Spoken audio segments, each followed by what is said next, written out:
Live है।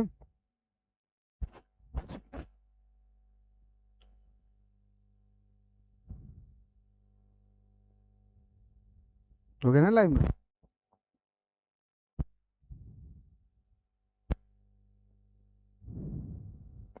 सब्र करो जिसमें तुम काबिल हो, जिंदगी तुम्हें सब कुछ दे देगी, सब्र करिए। आगे स्वागत है आप सबका। आइए आज हम अपने राजनीति से संबंधित सवालों को हल करते हैं। देखते हैं क्या क्या सवाल आए हैं आज। जुड़ जाइए, अपने अपने दोस्तों यारों को भी सेंड करिए, सबको जोड़िए।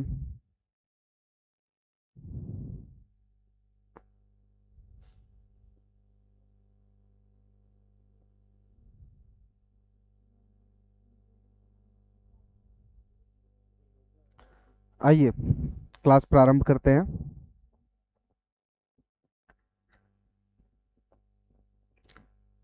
सवालों की एक फिर से एक श्रृंखला है, और कुछ दिनों बाद से हम लोग चैप्टर वाइज सवाल सॉल्व करेंगे। देखेंगे कि हर एक चैप्टर से कहाँ कहाँ से क्या क्या सवाल आए हैं। ठीक, आइए सवाल प्रारंभ करते हैं। पहला सवाल देखिए क्या कहता है।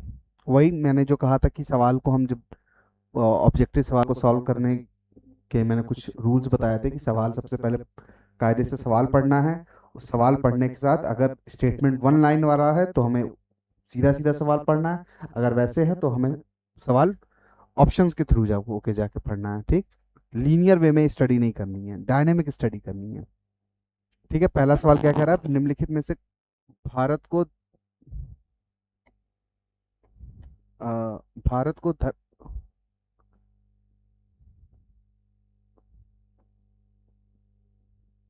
धर्मनिरपेक्ष राष्ट्र वर्णित करता है।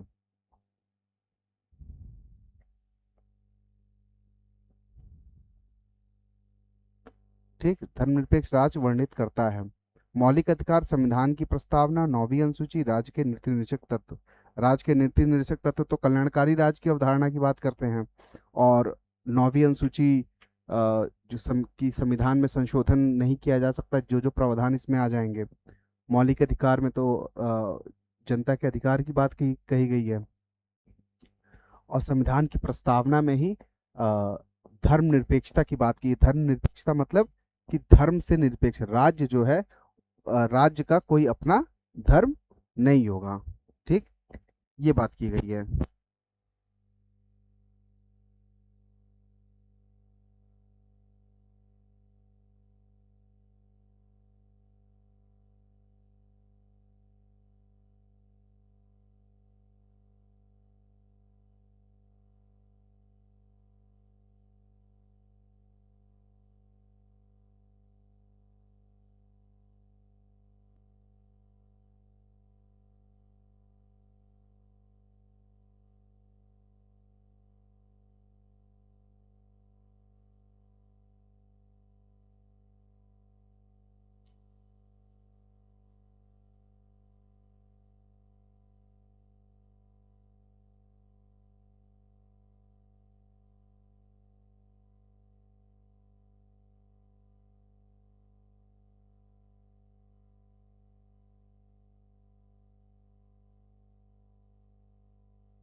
ठीक है, तो संविधान की जो प्रस्तावना है, ठीक, उसमें भारत राज्य जो है वो धर्मनिरपेक्ष राज्य है, इसकी बात की गई है। ठीक, आप लोग अपने जवाब देते रहिए।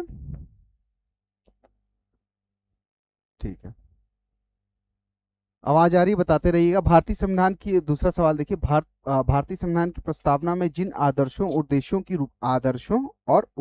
की रूपरेखा दी गई है, उसकी व्याख्या की गई है। व्याख्या, आदर्श और उपदेश जहाँ पे दिए गए हैं कि हमारा संविधान कैसा होगा, उस संविधान में क्या क्या प्रावधान किए जाएंगे, उसकी बात कहाँ की गई है? उसकी बात की गई है, पहला ऑप्शन क्या कहता है, मूल अधिकारों के अध्ययन में। ठीक है, वहां पे भी आदर्शों और उद्देश्यों की बात तो की गई है। राज्य के नीति निर्देशक सिद्धांतों में क्यों राज्य जब कल्याणकारी राज्य की अवधारणा की बात करता है तो वहां पे भी इसकी बात की गई है। लेकिन मूल अधिकार, राज्य के नीति निर्देशक तत्व, सिद्धांत, मौलिक कर्तव्यों के अध्याय में, चौथा क्या करा, संविधान के पीठ में कहीं कहीं नहीं, संविधान के पीठ में कहीं नहीं, ये तो हमारा वैसे ही गलत हो गया। तो मूल अधिकार में भी कही गई है, राज्य के नीति निर्देशक सिद्धांतों में भी कही गई है, और मौलिक कर्तव्यों में भी कही गई है। तो इसका ऑप्शन हो जाएगा हमारा सी, मूल अधिकार, राज्य के नीति निर्देशक सिद्धांत और मौलिक कर्तव्य। मौलिक कर्तव्य, मौलिक कर्तव्यों की बात की गई है, तो मौलिक कर्तव्य कहाँ से लिए गए हैं, डीपीएसपी कहाँ से लिए गए हैं, मूल अधिकार कहाँ से लिए गए हैं, कमेंट करके सब बताएं कि ये सब कहाँ कहाँ से लिए गए हैं। ठीक, अगला सवाल देखिए हमारा क्या कहता है। भारतीय संविधान की प्रस्तावना में निम्नलिखित में से किस इस स्वतंत्रता का वर्णन नहीं करता, स्वतंत्रता का वर्णन नहीं करता। ठीक है, भारतीय संविधान की प्रस्तावना में निम्नलिखित में से किसमें स्वतंत्रता का वर्णन नहीं किया जाता। अब अच्छा बताइए, प्रस्तावना में स्वतंत्रता जो कही गई है, प्रस्तावना में जो हमारे स्वतंत्रता कही गई है, प्रस्तावना में स्वतंत्रता जो हमारी कही गई, वो कितने प्रकार की स्वतंत्रता कही गई है, कितने प्रकार की स्वतंत्रता की बात कही गई है। 5 प्रकार की स्वतंत्रता की बात की गई है। कौन कौन से 5 प्रकार की स्वतंत्रता की बात की गई है, विचार की स्वतंत्रता, अभिव्यक्ति की स्वतंत्रता, 5 कौन कौन से हैं, विचार, अभिव्यक्ति,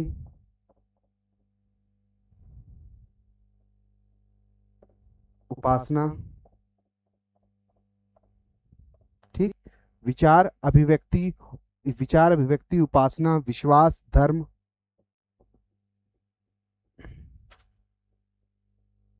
विश्वास और धर्म, इन 5 प्रकार की स्वतंत्रता की बात की गई है। अब ये यहाँ पे क्या कह रहा है, विचार की स्वतंत्रता, हाँ भाई कही गई है प्रस्तावना में। विचार प्रकट करने की स्वतंत्रता, विचार प्रकट करने की स्वतंत्रता का मतलब इसी इसी को हम कहते हैं अभिव्यक्ति की स्वतंत्रता, यही अभिव्यक्ति, अभी अपनी अपनी बातों को कहना। विश्वास की स्वतंत्रता, हाँ भाई विश्वास की भी स्वतंत्रता कही गई है। ठीक, विश्वास की स्वतंत्रता कही गई है। आर्थिक स्वतंत्रता नहीं, आर्थिक स्वतंत्रता नहीं कही गई। हमें क्या बताना था, किसका वर्णन नहीं किया गया। अच्छा, अब आप लोग एक सवाल और बताइए कि संविधान में कितने प्रकार के न्याय की बात की गई, न्याय कितने प्रकार के कहा गया। अब जैसे स्वतंत्रता की तो बात आ गई, अब न्याय, कितने प्रकार के न्याय की बात की गई है। अगर ये पूछा जा सकता है स्वतंत्रता, तो न्याय भी पूछा जा सकता है कितने प्रकार के न्याय। 3 प्रकार के न्याय की बात की गई है। कौन कौन से 3 प्रकार के न्याय हैं, पहला है हमारा सामाजिक न्याय, ठीक, दूसरा है हमारा राजनीतिक न्याय,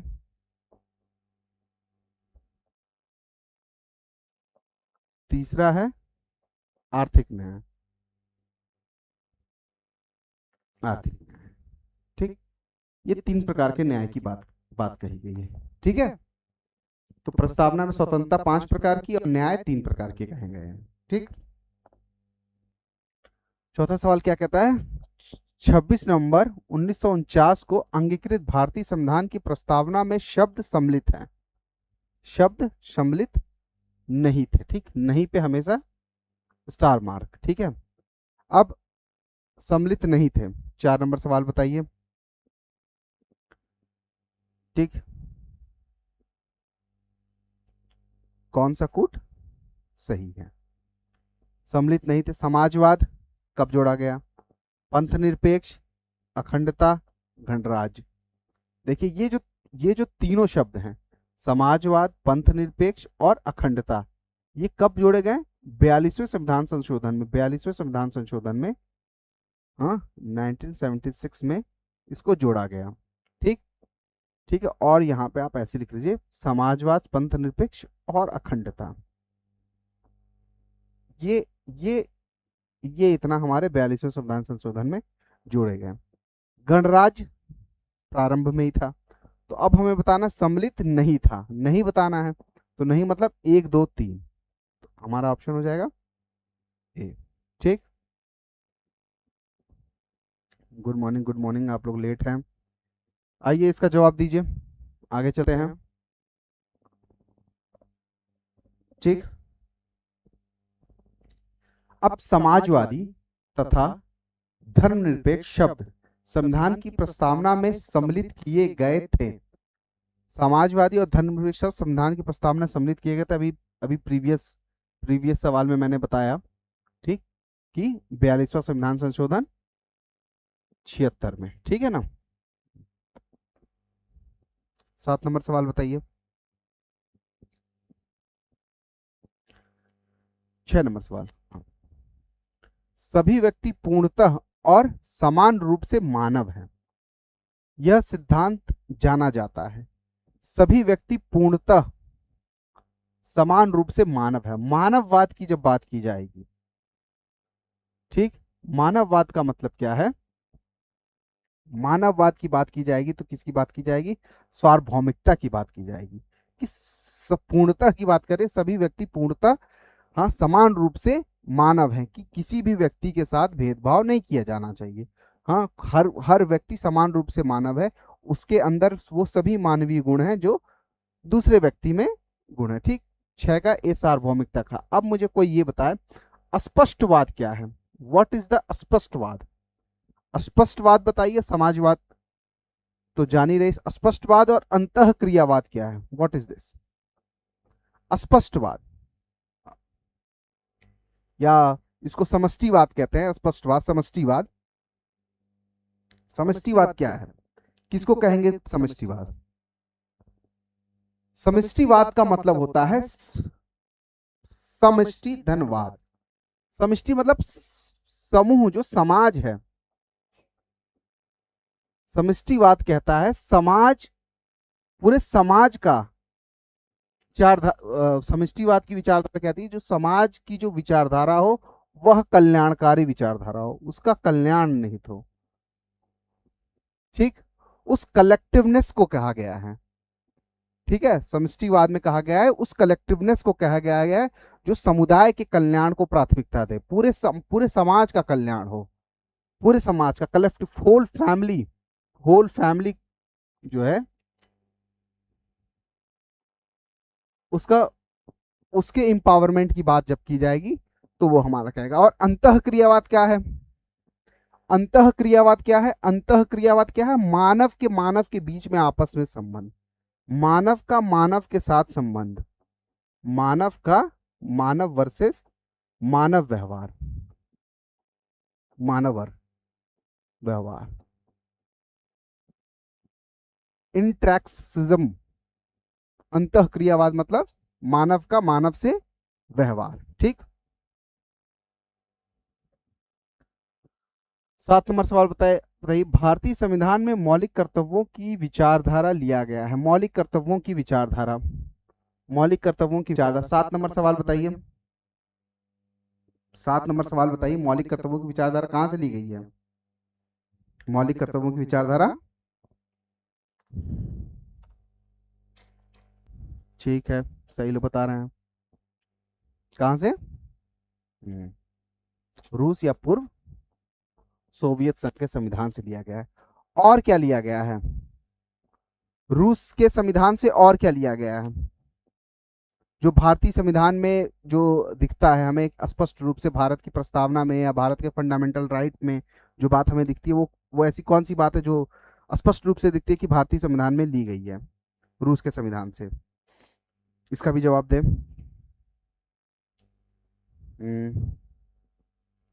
कमेंट आ रहा है आप लोगों के। विराट जीनियस, ठीक है।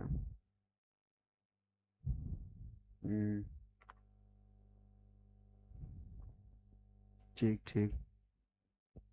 जो मैंने प्रारंभ में जो मैंने बताया था ना, जो न्याय का जो आदर्श है, न्याय, मैंने 3 प्रकार के न्याय की जो बात की थी, न्याय, उसमें मैंने बताया था सामाजिक, आर्थिक और राजनीतिक, ठीक। ये जो न्याय की जो अवधारणा है वो भी हमारे कहां से ली गई है?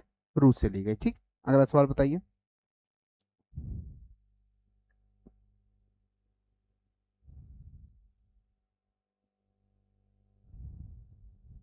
8 नंबर बताना है। राज्यसभा के गठन में प्रतिभा, अनुभव और सेवा को प्रतिनिधित्व देने में भारतीय संविधान निर्माताओं ने निम्नलिखित उदाहरण से प्रभावित हुए थे। अच्छा, राज्यसभा में जो 12 सदस्यों के जो मनोनयन की जो बात की गई है, ये उसकी बात कर रहा है कि जो 12 सदस्य जो मनोनयन किए जाते हैं वह कहां से, किस किस संविधान से लिए गए हैं, ठीक। बताइए। हाँ, 8 का बता रहे हैं हम। ठीक है, सही बता रहे हैं। और कोई बताए? ठीक। ठीक है, आयरिश के संविधान से। और क्या लिया गया है आयरिश के संविधान से? और लिया गया है जो राष्ट्रपति का जो निर्वाचन मंडल है, जो राष्ट्रपति का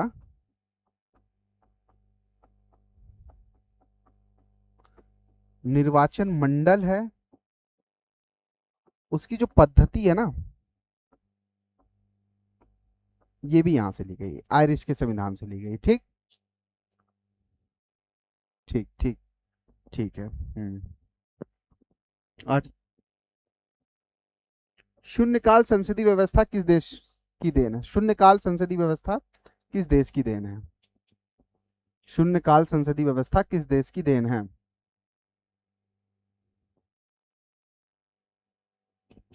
ठीक है, आप बताइए। डीपीएसपी, हाँ सही है, सही है, डीपीएसपी भी लिया गया है। हाँ, नौ भारत, ठीक है, सही है। देखिए, भारत है। शून्यकाल कहते किसे हैं? प्रश्न काल के बाद का घंटा, प्रश्न काल के बाद का घंटा। कब? 12 बजे से, 12 12 बजे से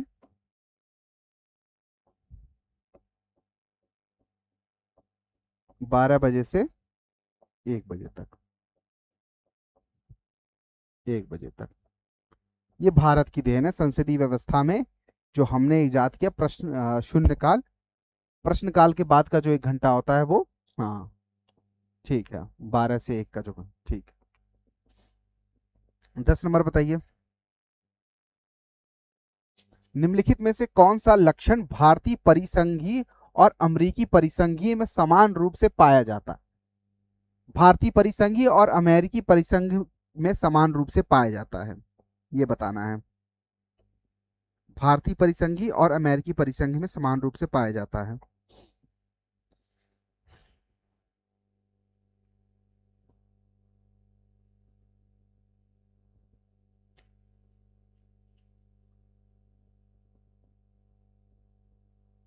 ठीक है।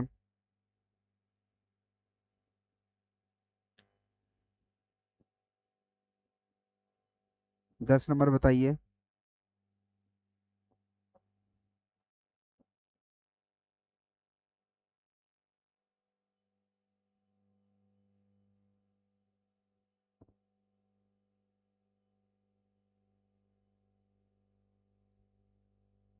हम्म संतोष यादव डी, ठीक है। संविधान में निर्वाचन के लिए परिसंघीय उच्चतम न्यायालय, संविधान के निर्वाचन के लिए परिसंघीय उच्चतम न्यायालय, ठीक है। 11 नंबर बताना है हमें, मिलान का सवाल है। ठीक।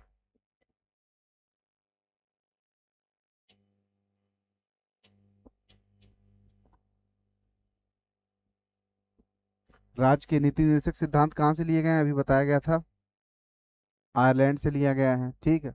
मूल अधिकार हमारा संयुक्त राज्य अमेरिका से लिया गया है। ठीक है। भारतीय राज्यों का संघ होगा और संघ से अधिक शक्तियां जो हैं वो निहित होंगी। क्या हो जाएगा? 11 का क्या बता रहे हैं? 3 4 2 1। 11 का 3 4 2 1। 11 का 3 4 2 1। 3 3 5 2 1। अच्छा, 3 5 2 1। 3 5 2 1। 11 का 3 5 2 1। मतलब आप कह रहे हैं 3 5 2 1। समवर्ती सूची तो ऑस्ट्रेलिया से लिया गया है ना, ये कैसे गलत हो गया आपका? ठीक। समवर्ती सूची ऑस्ट्रेलिया से, भारतीय राज्यों में संघ होगा, संघ से अधिक शक्तियां इसमें निहित होंगी।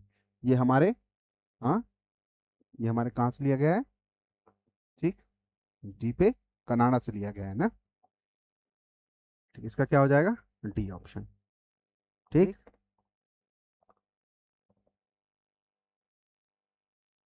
12 नंबर सवाल पे बताइए। भारत में समवर्ती सूची की संकल्पना ली गई है। भारत में समवर्ती सूची की संकल्पना ली गई है। भारत में समवर्ती सूची की संकल्पना कहाँ से ली गई है?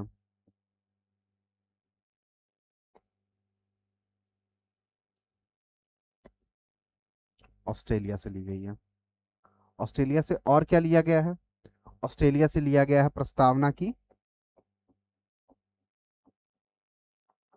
प्रस्तावना की भाषा, हम भारत के लोग, साथ में केंद्र राज्य संबंध,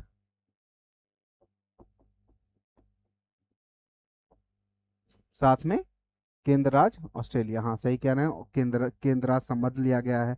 हाँ, और क्या ऑस्ट्रेलिया से लिया गया है? ऑस्ट्रेलिया से लिया गया है जो है संयुक्त बैठक का जो प्रावधान है, संयुक्त बैठक का प्रावधान जो है वो भी लिया गया है। ठीक, 13 नंबर सवाल पे आइए। निम्नलिखित में से किसे भी निर्धारित होता है कि भारत का संविधान परिसंघीय है? परिसंघीय, भारत का संविधान एक परिसंघीय है। किन लक्षणों से निर्धारित होता है कि भारत का संविधान एक परिसंघीय है? 13 नंबर सवाल।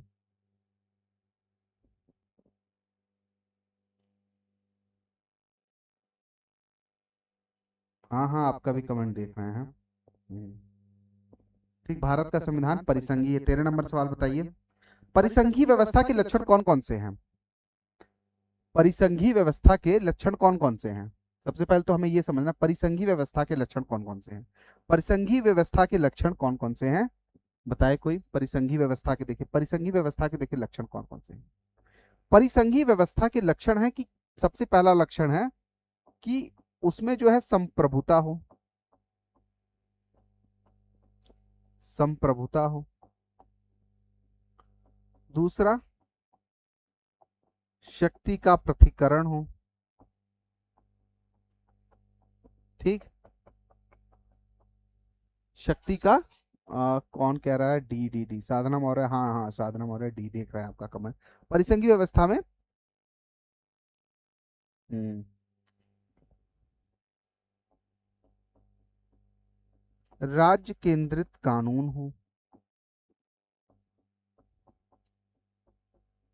कानून, ये परिसंघीय व्यवस्था के लक्षण है। तो इसमें क्या कह रहा है? पहला, संविधान लिखित हो और अन्वयन हो। ठीक है, ये परिसंघीय के व्यवस्था के लक्षण नहीं है। न्यायपालिका स्वतंत्र हो, अवशिष्ट शक्तियों का केंद्र में निहित हो, केंद्र और राज्यों के बीच शक्तियों का वितरण हो। परिसंघीय व्यवस्था के 4 लक्षण हमें जानने हैं। संप्रभुता हो, शक्ति का प्रतिकरण हो और राज्य केंद्रित कानून हो। ठीक, ये 4 बातें याद रखनी है। ठीक है, अब भारतीय कथन कारण का सवाल आ गया। कथन कारण, मैंने क्या कहा था? भारतीय संविधान अर्थसंघीय है क्योंकि भारतीय संविधान ना तो संघात्मक है ना ही एकात्मक है। सही कथन का चुनाव करना है। 14 नंबर सवाल।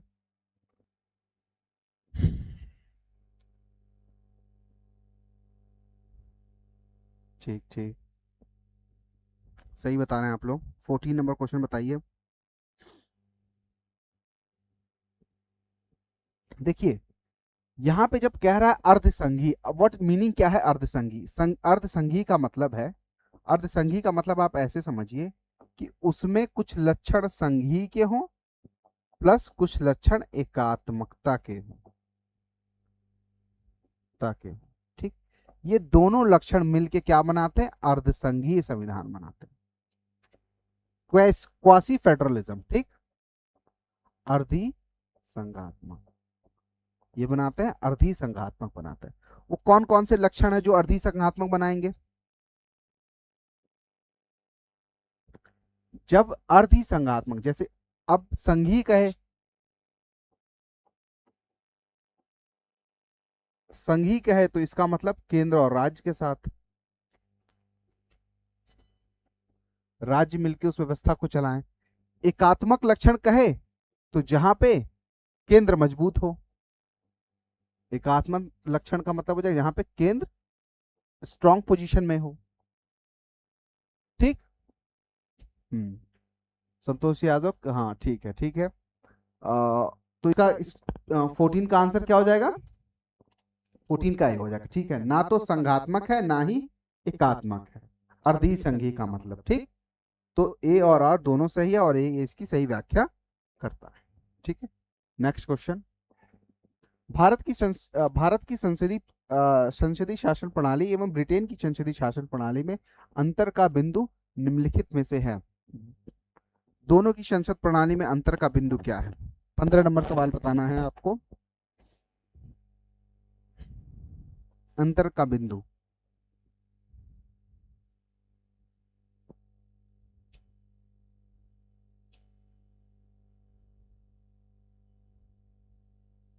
ठीक है, सही है, अच्छा है, सही है।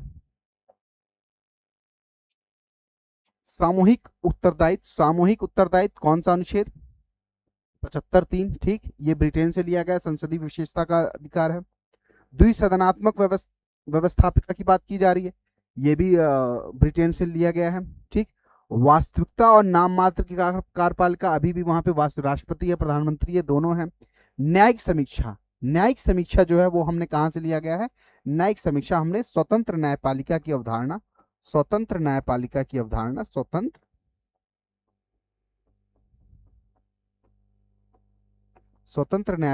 अवधारणा हमने यूएसए से ली है, जो कि वहीं से हमने न्यायिक पुनरावलोकन का सिद्धांत भी लिया है। ठीक है,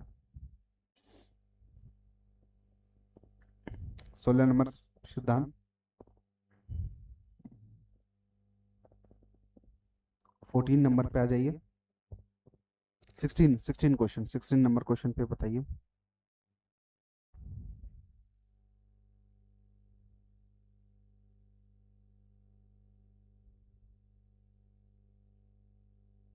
हाँ, ठीक ठीक।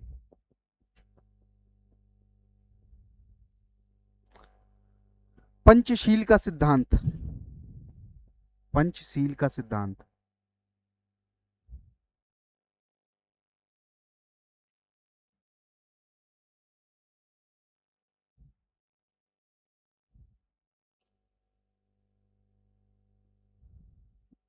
आया नहीं किसी का जवाब इसमें?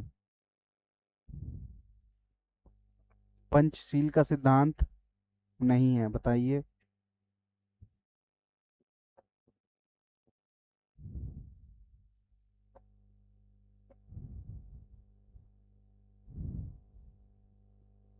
देखिए, पंचशील में 5 सिद्धांत हैं। पंचशील में 5 सिद्धांत हैं, नाम से ही जैसे स्पष्ट हो रहा है, पंचशील का सिद्धांत।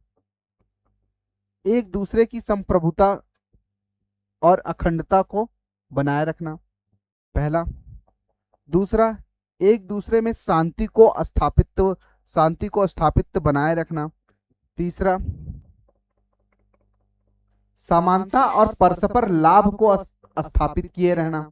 ठीक, एक दूसरे के भूखंडों पर हस्तक्षेप नहीं करना, एक दूसरे की अखंडता को बनाए रखना, पारस्परिक आक्रमण नहीं करना। पांचवा, पारस्परिक आक्रमण नहीं करना। तो इसमें कौन सा सिद्धांत नहीं है?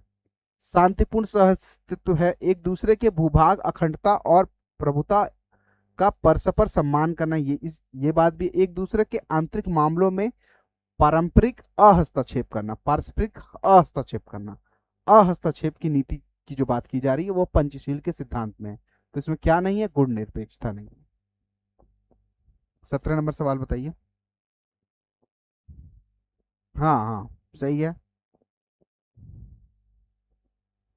ये भारत नहीं लेके आया था। हाँ, 1974। संतोष यादव जी, सही बताया आपने।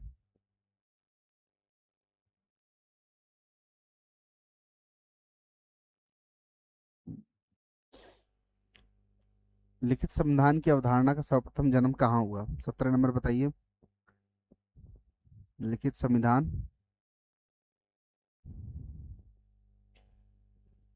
ठीक है, सही कह रहे हैं। लिखित संविधान कहाँ? संयुक्त राज्य अमेरिका। 17 का संयुक्त राज्य अमेरिका। इसमें एक एक चीज और हमें याद रखना है, जो प्रस्तावना का जो उद्देश्य है वो भी हमारा यहां से लिया गया। ठीक, नंबर,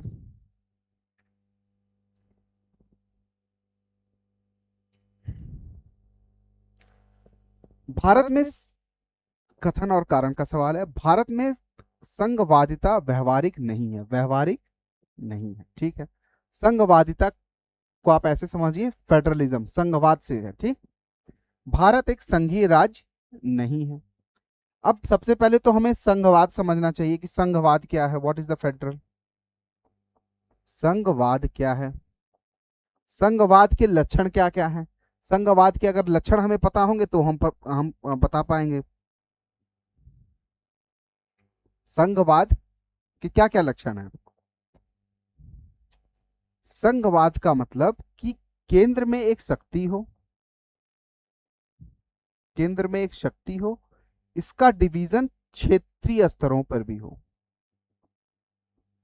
इन शक्तियों का बंटवारा हो, इन शक्तियों का बंटवारा हो, ठीक, बंटवारा हो, ठीक। तो वो क्या कहलाता है, वो हमारा संघवाद कहलाता है। संघीय संघीय राज्य का तात्पर्य कि वहां से संघ को निकलने की शक्ति जो है, जो संघ, जब भी संघ शब्द का प्रयोग आए तो आपको समझना है केंद्र, संघ मतलब केंद्र सरकार, ठीक। तो 18 का क्या हो रहा है, सी, कौन कौन कह रहा है, ए कहा है आपने, ठीक है। देखते हैं क्या है। भारत में संघवादिता व्यवहारिक नहीं है, व्यवहारिक नहीं है संघवादिता, व्यवहारिक नहीं तो है, कहाँ व्यवहारिक है। क्षेत्रीय शक्तियों को बहुत ज्यादा शक्तियां थोड़ी दी गई है, कि दी गई है, शक्तियां दी गई हैं। राज्य सरकार है हमारे पास, पंचायत, पंचायतों में शक्ति का विभाजन किया गया है। तो ये बात हमारी सही है। भारत एक संघीय राज्य नहीं है, भारत एक संघीय राज्य है। भारत दैट इज इंडिया, ठीक। भारत संघ है, राज्यों का संघ है। तो ये क्या हो जाएगा, भारत राज्यों का संघ है, राज्य नहीं है। तो ये क्या हो जाएगा, आर इसका, ये गलत हो जाएगा। तो क्या हो जाएगा, ए सही है और आर गलत है, ए सही है किंतु आर हमारा गलत है, ठीक। तो क्या हो जाएगा, सी हो जाएगा, किसी का आंसर सही नहीं आया है। भारत संघीय राज है ना। आर्टिकल 1 क्या कह रहा है, अनुसूची 1 क्या कह रही है, अनुभाग 1 क्या कह रहे हैं, और आर्टिकल 1 क्या कह रहा है, ठीक। Bharat that is India, Bharat एक संघीय राज्य है।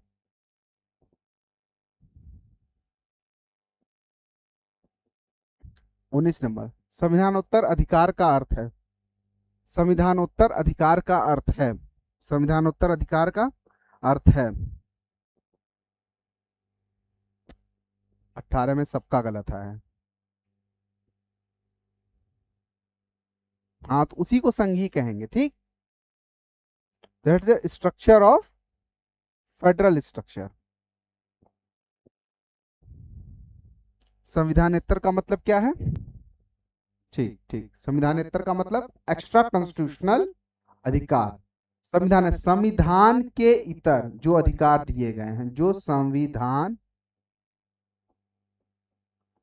संविधान के बाद जो अधिकार दिए गए हैं, संविधान के बाद या अलग, अलग जो अधिकार दिए गए हैं उसी को संविधानेतर अधिकार कहते हैं। इसमें इसमें इसमें दो बातें आ जाती हैं, ठीक है। इसमें दो बातें आ जाती हैं। एक आ जाती हैं गैर संवैधानिक, गैर संवैधानिक, और एक संविधानेतर, संविधान से इतर जो अधिकार दिए हैं, ठीक। गैर संवैधानिक अधिकार और संविधानेतर अधिकार, ये दोनों इसके अर्थ में आते हैं, ठीक है। अब ये अब ये बात हमें समझ में आए 19 का, हाँ ठीक है, ठीक, 19 का सी बता रही है, ठीक है। वह शक्ति जो संविधान की सीमा का अतिक्रमण कर देती है, हाँ, अतिक्रमण करने की तो बात ही नहीं है। वह शक्ति जिसे संविधान के अंतर्गत असाधारण शक्ति प्राप्त, असाधारण शक्ति कहां से प्राप्त हो जाएगी, हाँ, वो अगर फेडरल स्ट्रक्चर या परिसंघात्मक लक्षण की बात करता, ये परिसंघात्मक लक्षण का ये परिसंघीय की परिभाषा है। वह शक्ति जो संविधान सम्मत नहीं है, ठीक। वह वह अधिकार जिसमें आपातकाल की घोषणा होने पर राज्य की समस्त शक्तियां निहित होती हैं। वह शक्तियां जो संविधान में सम्मत नहीं है, संविधान में जिसका उल्लेख नहीं, संविधान के बाद जो शक्तियां दी गई हैं। जैसे इसका मतलब जैसे जो कार्य किया जाए, जैसे हमारा योजना आयोग था, अब तो वो जो नीति आयोग के रूप में कार्य कर रहा है, नीति आयोग, ये क्या हमारे संविधान में था क्या? इतना सारा बजट इसमें पास किया गया। ठीक, 20 नंबर क्वेश्चन पे आ जाइए।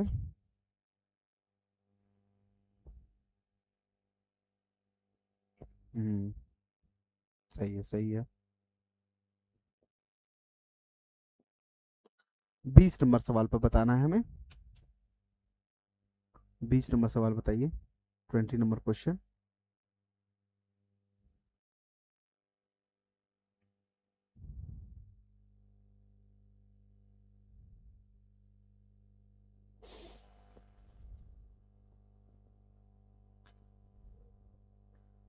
हारता वो है जो बार बार शिकायत करता है, जीतता वो है जो बार बार कोशिश करता है। तो बार बार कोशिश करते रहिए, गलत हो तब भी।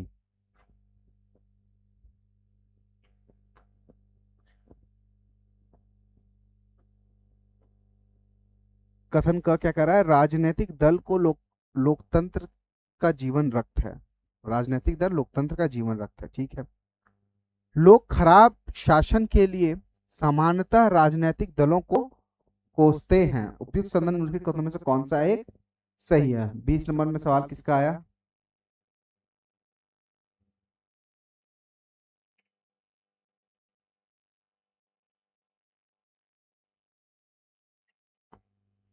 ठीक, 20 नंबर क्वेश्चन का जवाब दीजिए।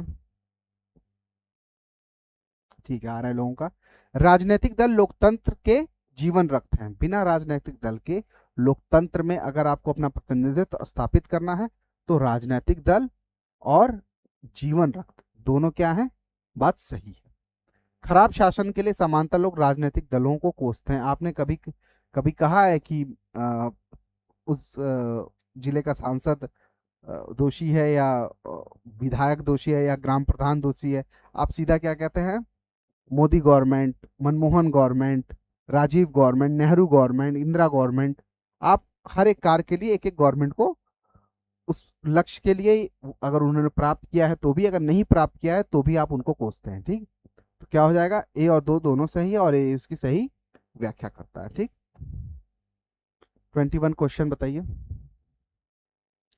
21 क्वेश्चन में बताइए, 20 का ए। हाँ, चल सिंह। हाँ, क्वेश्चन अच्छे हैं। ठीक, बताइए, 20 नंबर क्वेश्चन बताइए। 21 हो गया, 20 हो गया, 21 बताइए। भारतीय संविधान कैसा है? भारतीय संविधान की विशेषता बताइए, भारतीय संविधान कैसा है?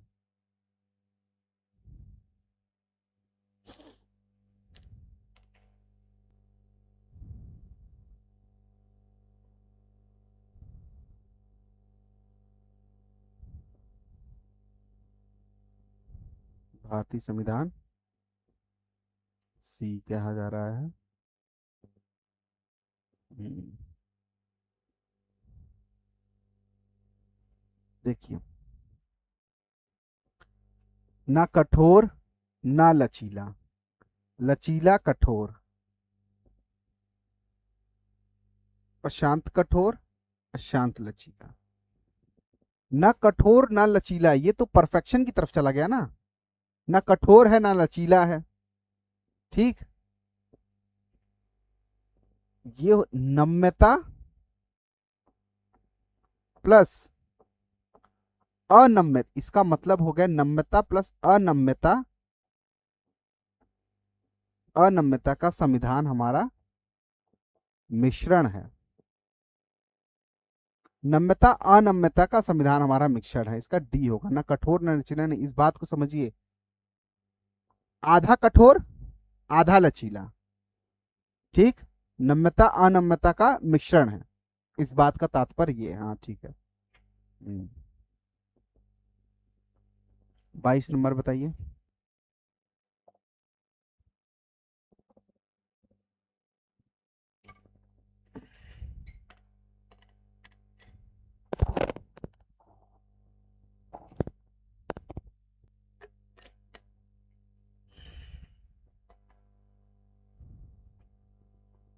22 नंबर सवाल बताइए।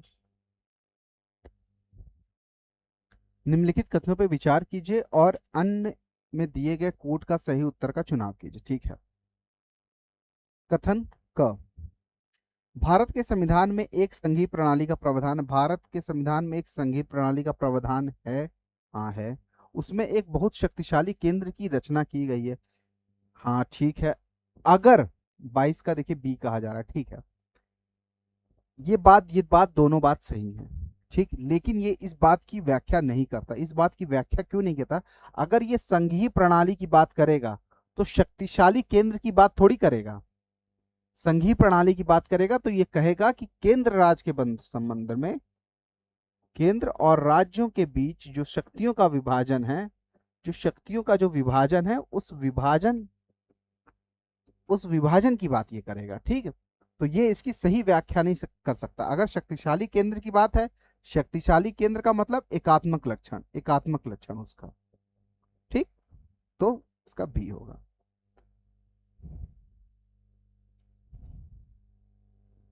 तेईस नंबर सवाल पे आ जाइए।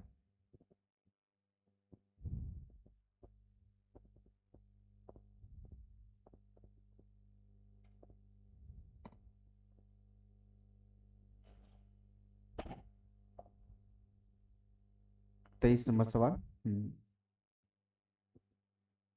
ठीक है, मैक्सिमम लोग का सही है।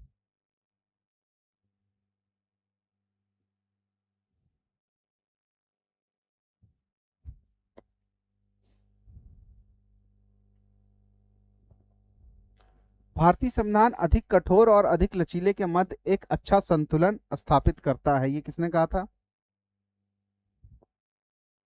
केसी वीर साहब ने। इसको तो हमें याद करना पड़ेगा। भारत ने प्रजातंत्र इस तथ्य पे आधारित है कि भारत में प्रजातंत्र इस तथ्य पे आधारित है कि 24 नंबर सवाल, भारत में प्रजातंत्र इस तथ्य पे आधारित है कि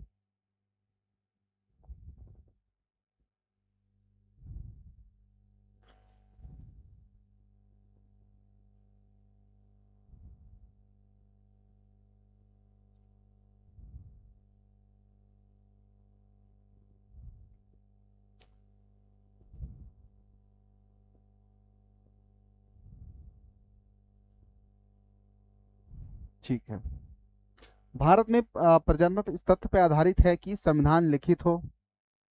प्रजातंत्र से कोई मतलब ही नहीं है।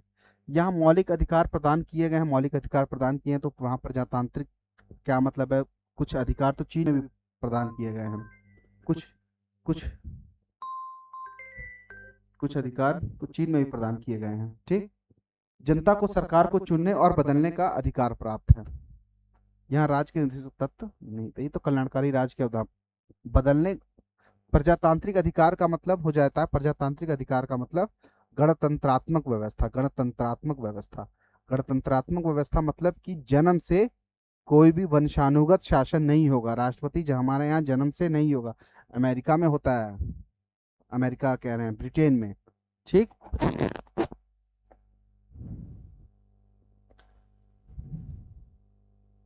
24 का सी।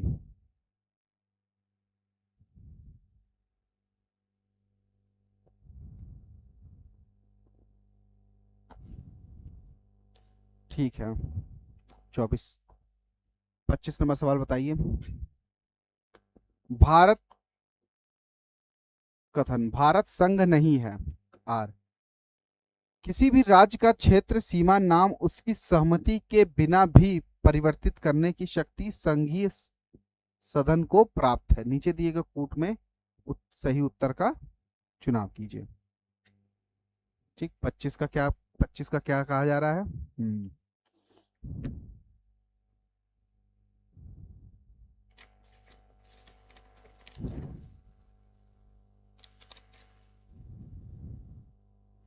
हाँ, कई लोगों ने बताया जवाब, बहुत अच्छा जवाब दिया है। ठीक है, अब देखिए, भारत संघ नहीं है, भारत संघ तो है, ये बात गलत हो गई। किसी भी राज्य का क्षेत्र सीमा नाम उसकी सहमति के बिना परिवर्तित करने की शक्ति संघीय सदन को प्राप्त है। हाँ, आर्टिकल 3। ठीक, 25 का डी कहा जा रहा है, एकदम सही बात है। 26 नंबर बताइए, भाषा के आधार पर राज्यों के गठन हेतु राज्य पुनर्गठन आयोग की स्थापना कब की गई थी? राज्य पुनर्गठन आयोग की स्थापना कब की गई थी? 1953 में। कौन सा राज्य सबसे पहला बना था भाषाई आधार पर? आंध्र प्रदेश। ठीक है,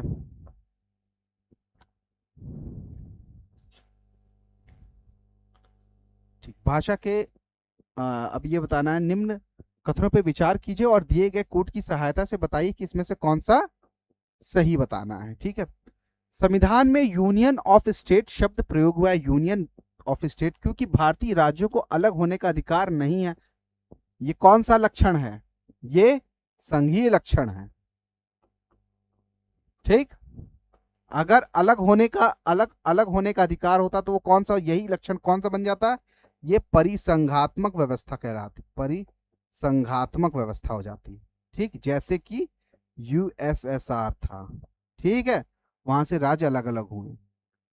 एस के धर आयोग ने राज्यों के पुनर्गठन हेतु भाषा के आधार की अपेक्षा प्रशासनिक सुविधा को वरीयता दी थी।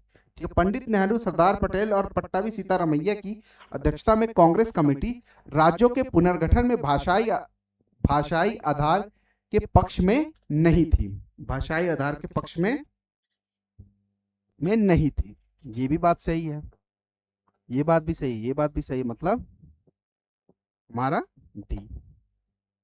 ठीक है, चलते रहिए चलते रहिए, बढ़ते रहते हैं बढ़ते रहते हैं।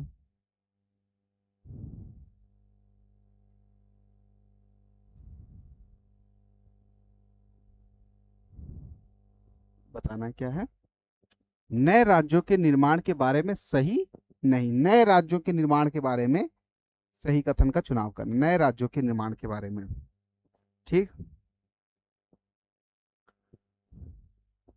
संसद विधि द्वारा एक नए राज्य का निर्माण कर सकती है, विधि द्वारा नए राज्य का निर्माण कर सकती है, हाँ भाई कर सकती है। आर्टिकल 3, इस प्रकार की विधि में संविधान की पहली अनुसूची और चौथी अनुसूची में संशोधन का प्रावधान होगा, हाँ भाई होगा, पहली अनुसूची और तीसरी अनुसूची में तो होगा।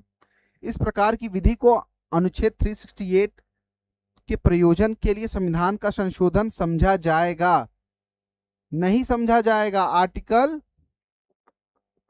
ये कौन सा आर्टिकल? आर्टिकल 4।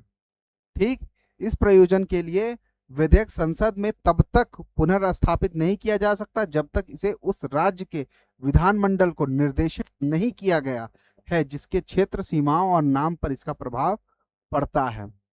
कोई मतलब नहीं है पुनर्स्थापित करने के लिए, उस राज्य से बार बार नहीं पूछा जाएगा, परामर्श लेना, उसका सुझाव लेना, ये संसद का एक विशेष अधिकार है इसमें।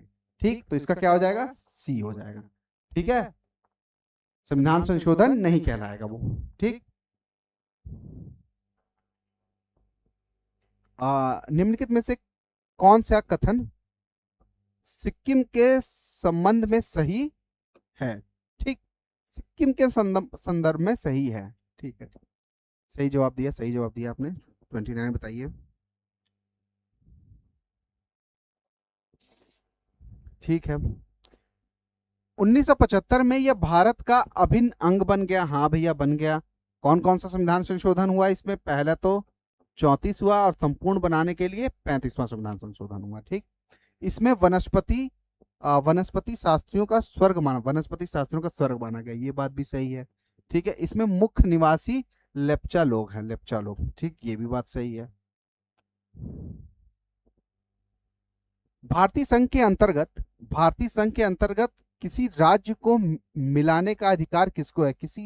भारतीय संघ के अंतर्गत किसी राज्य को मिलाने का अधिकार किसको प्राप्त है? किसको प्राप्त है? 30 नंबर सवाल। भारतीय संघ के अंतर्गत किसी राज्य को मिलाने का अधिकार किसे प्राप्त है? ठीक, हाँ सही है।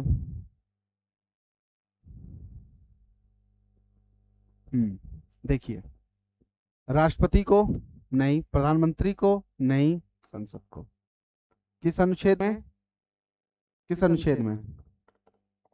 आर्टिकल 2 की बात कर रहा है। कहीं बाहर के भी राज्य को अगर उसके राज्य में मिलाना है, अगर राज्य का कोई राज्य का क्षेत्र है तो उसको मिलाना है तो आर्टिकल 3। भारत में राज्य पुनर्गठन आयोग की स्वीकृति के आधार पर राज्यों का पुनर्गठन किस वर्ष किया गया? राज्यों का पुनर्गठन किस वर्ष किया गया? किस आधार पर राज्य पुनर्गठन आयोग? इस ये बना कब? 1953 में तो ये बना। तो ये और ये तो हमारे वैसे पहले ही कैंसिल हो गए। ये और ये तो हमारे वैसे ही कैंसिल हो गए। पहला ठीक कब हुआ? इसमें तो होगा ना, उससे पहले भी हरियाणा और ये सब कई कई सारे राज्य बन चुके थे, तो क्या हो जाएगा? 1956। भाषाई आधार पे भारत में सर्वप्रथम किस राज्य का गठन किया गया था? भाषाई आधार पे किस राज्य का गठन किया गया था? ठीक, सही सही बताया आपने, आंध्र प्रदेश। ठीक है। निम्नलिखित में संविधान संशोधन में से किसके द्वारा सिक्किम को विधिवत भारत संघ के एक पूर्ण राज्य के रूप में सम्मिलित किया गया? अभी मैंने बताए थे दो संशोधन। अभी मैंने बताए थे दो संशोधन। अभी मैंने बताए थे दो संशोधन। ठीक। हाँ, मैंने 34 कहा था और 35 कहा था ना, तो वो 35 और 36 है। ठीक। इसमें उसको मिलाया गया और पूर्ण राज्य का दर्जा विधिवत एक पूर्ण राज्य का दर्जा 36 में दिया गया था। ठीक है, कब दिया गया था? 36 में दिया गया था, 1975 में। ठीक, 36 में दिया गया था। मैंने 34 और 35 बोला था। ठीक, तो वो क्या होगा? 35 और 36वें संविधान संशोधन में इस बात को जोड़ा गया। लोकसभा में संघीय क्षेत्रों के लिए कितनी सीटें आरक्षित रखी गई हैं? लोकसभा में संघीय क्षेत्रों के लिए कुल कितनी सीटें आरक्षित रखी गई हैं? कुल कितनी सीटें आरक्षित रखी गई हैं?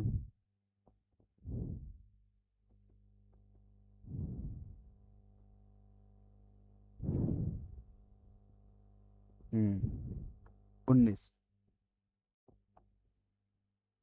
35 नंबर।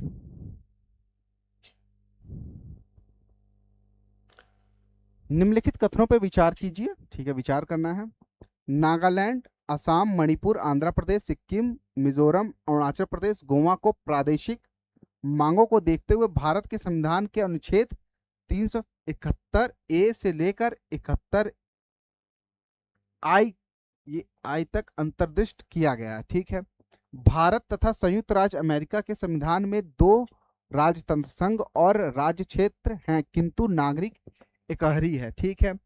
एकहरी का मतलब हो गया एकल नागरिकता। ये एकल नागरिकता, एकहरी मतलब एकल नागरिकता, यहाँ पे एकल नागरिकता। ठीक है। तीसरा क्या कह रहा? कोई व्यक्ति जो देशीकरण द्वारा भारत का नागरिक है कभी भी अपनी नागरिकता से वंचित नहीं किया जा सकता है। उपयुक्त कथनों में से कौन सा कथन हमारा सही है? ठीक है। 35 नंबर बताइए।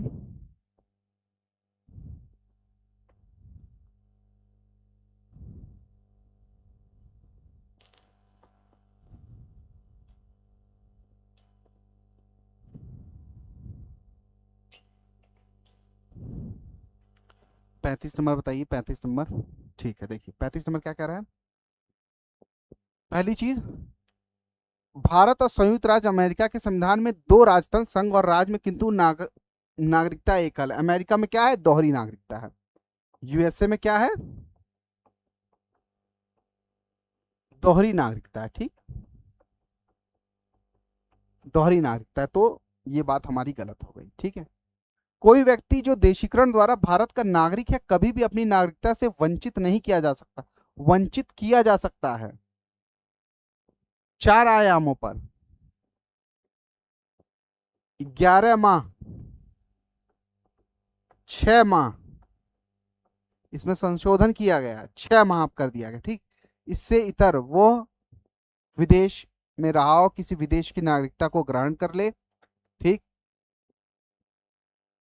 तो उस आधार पे उसकी नागरिकता खत्म की जाए, तो ये भी हमारा गलत हो गया। अब क्या कह रहा है? नागालैंड, असम, मणिपुर, आंध्र प्रदेश, सिक्किम, मिजोरम, अरुणाचल प्रदेश, गोवा की प्रादेशिक मांगों को देखते हुए भारत के संविधान में इनके लिए एक विशिष्ट उपबंध किए गए थे। ये बात हमारी सही है, तो इसका केवल एक क्या बताना है? सही बताना है।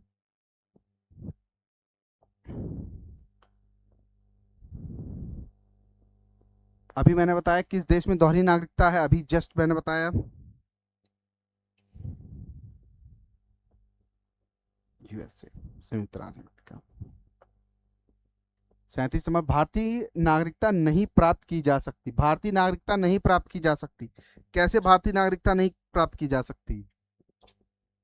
जन्म द्वारा प्राप्त की जा सकती है, देशीकरण द्वारा प्राप्त की जा सकती है, किसी भूभाग में सम्मिलित क्षेत्र 19वां जो बांग्लादेश के क्षेत्र को भारत में मिला ले गया, तो वो जो क्षेत्र भारत में आ गया, वहां के सभी ना बांग्लादेश के नागरिक भारतीय कहलाने लगे। भारतीय बैंक में धन जमा करके, भारतीय बैंक में धन जमा करते, ये तो लालच हो जाएगा ना, ये नकारात्मक सेंटेंस है, तो इसके द्वारा नहीं किया जा सकता। ठीक। कथन क, भारत का राष्ट्रपति, भारत का राष्ट्रपति परोक्ष रूप से इस बात का, परोक्षता का मतलब हो जाएगा, इस बात से मतलब हो जाएगा यहाँ पे अप्रत्यक्ष, ये हो जाएगा हमारा अप्रत्यक्ष, इस बात का मतलब हो जाएगा अप्रत्यक्ष। ठीक, अप्रत्यक्ष। इनडायरेक्ट, इनडायरेक्ट निर्वाचित होता है कारण भारत में संसदीय प्रणाली को गणतंत्रवाद के साथ जोड़ा गया है। 38 का बताइए, 38 का।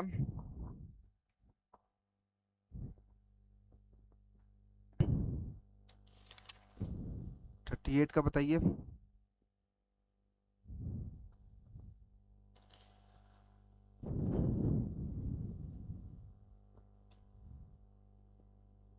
ठीक है, ये देखिए इनडायरेक्टली तो होता है ना राष्ट्रपति का निर्वाचन। कैसे निर्वाचन होता है? राष्ट्रपति का निर्वाचन एक निर्वाचन मंडल द्वारा होता है, निर्वाचन मंडल द्वारा किया जाता है। ठीक, तो ये भारत के राष्ट्रपति का निर्वाचन एक निर्वाचन मंडल द्वारा होता है, इनडायरेक्ट, इनडायरेक्ट वे में निर्वाचन होता है। जवाब दीजिए जल्दी जल्दी। ठीक है, ये बात तो सही है ना, इनडायरेक्ट होता है कारण भारत में संसदीय प्रणाली को गणतंत्रवाद के साथ जोड़ा गया है।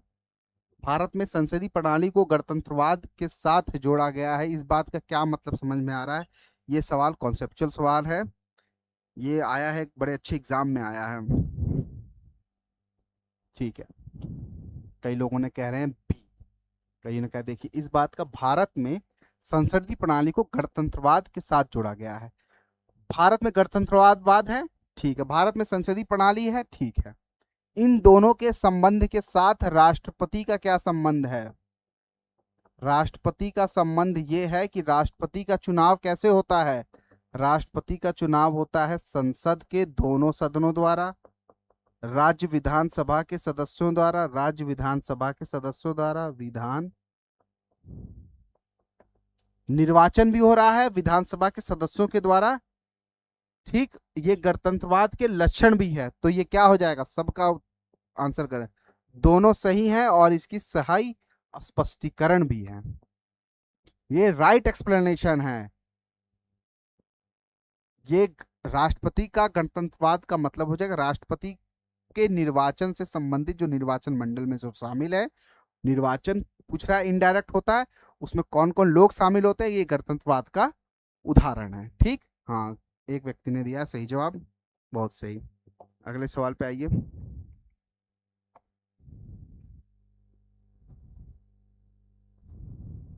ठीक है, ये सवाल तो आप लोग बता ही लेंगे। कथन कारण, ठीक है। कथन, महिलाओं, दलितों, निर्धन और अल्पसंख्यक समूहों में भारत के लोकतंत्र में सबसे बड़े दावेदार हैं। कारण, भारत में लोकतंत्र अधिक आत्मसम्मान की कामना का वाहक बनकर उभरा है। दोनों इसकी सही व्याख्या करते हैं। मैंने क्या बताया था? इसलिए यहाँ पे क्योंकि लगा देना है, ठीक? यहाँ पे क्योंकि लगा देना, फिर उसके बाद ये वाला सेंटेंस पढ़ना है। ठीक है, निम्नलिखित राज्यों के निर्माण का अवरोही क्रम बताना है। निम्नलिखित राज्यों के निर्माण का अवरोही क्रम बताना है। ठीक, राज्यों के निर्माण का अवरोही क्रम बताना है।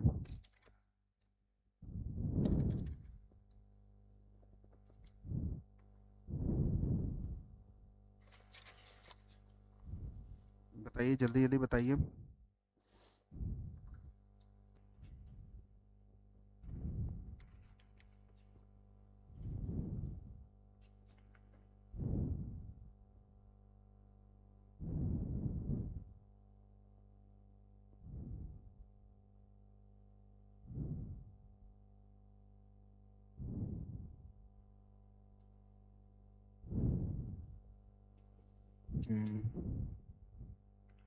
चालीस का हरियाणा, महाराष्ट्र, राजस्थान, 1966 में। और वो संविधान बनने के साथ ही उन सबका निर्माण हो गया था। ठीक, उसका विभाजन नहीं हुआ था। भारत को एक पवित्र दस्तावेज किसने कहा है? भारत को एक पवित्र, भारत के संविधान को एक पवित्र दस्तावेज किसने कहा है? पवित्र दस्तावेज बी आर अम्बेडकर जी ने कहा है। निम्नलिखित में से कौन सा एक भारतीय संविधान का दर्शन नहीं है? कौन सा भारतीय संविधान का दर्शन नहीं है? देखिए, कल्याणकारी राज्य की अवधारणा कहाँ है?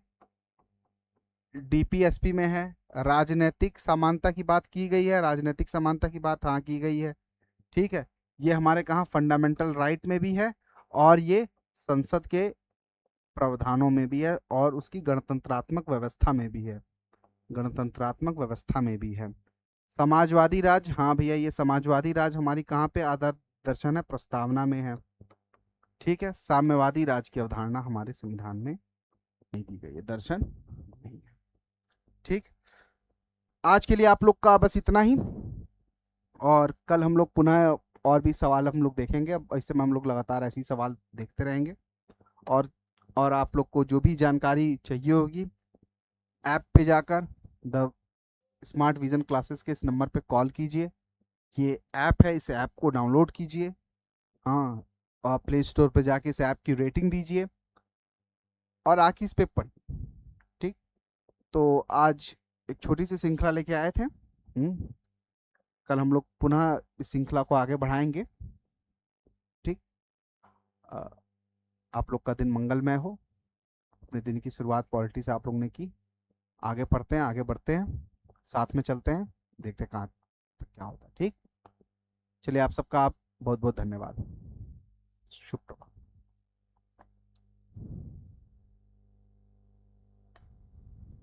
बंद हो गया ना मैम?